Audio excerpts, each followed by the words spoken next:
ICC T20 world cup ను భారత్ కు అందించిన లెజెండరీ కెప్టెన్ల సరసన సూర్యకుమార్ యాదవ్ కూడా నిలిచాడు.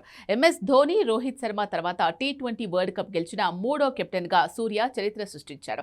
అయితే రోహిత్ శర్మ రిటైర్మెంట్ తర్వాత తన కెప్టెన్సీ వెనుక ఉన్న అసలు కథను స్కై తాజాగా బయటపెట్టాడు.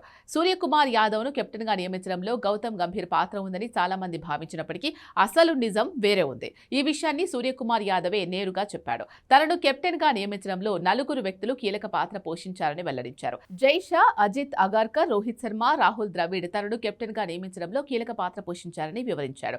శ్రీలంక సిరీస్ కు కేవలం 3-4 రోజుల ముందు అప్పటి బీసీసీఐ కార్యదర్శి జైషా నేరుగా సూర్యకుమార్ యాదవ్ కు ఫోన్ చేశారట.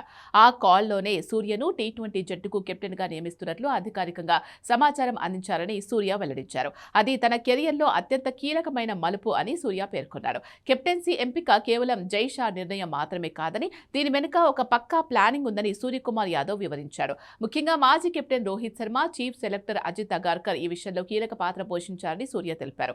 రోహిత్ శర్మ తన వారసుడిగా సూర్య అయితేనే జట్టును సరైన దిశలో తీసుకెళ్లగలరని భావించారట.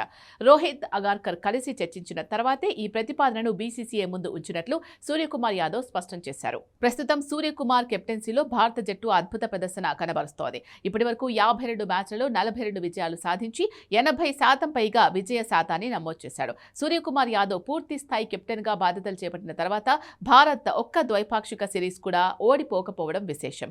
35 ఏళ్ల సూర్య భారత టీ20 కెప్టెన్లలో అత్యధిక విజయాలు సాధించిన జాబితాలో రోహిత్ శర్మకు కేవలం 8 విజయాల దూరంలో మాత్రమే ఉన్నాడు. టీ20 వరల్డ్ కప్ హిస్టరీలో వరుసగా 2 సార్లు ఛాంపియన్ గా అవతరించిన టీమిండియా 2028 టైటిల్ పై కూడా కన్నేసింది. దాంతో పాటు ఒలింపిక్స్ పతకాన్ని అందుకోవాలి అన్నదే తన కల అని సూర్య కూడా ఇటీవలే చెప్పాడు. దాంతో రానున్న టోర్నీల్లో కూడా సూర్యకుమార్ యాదవే కెప్టెన్ గా కొనసాగే అవకాశం ఉందని తెలుస్తోంది.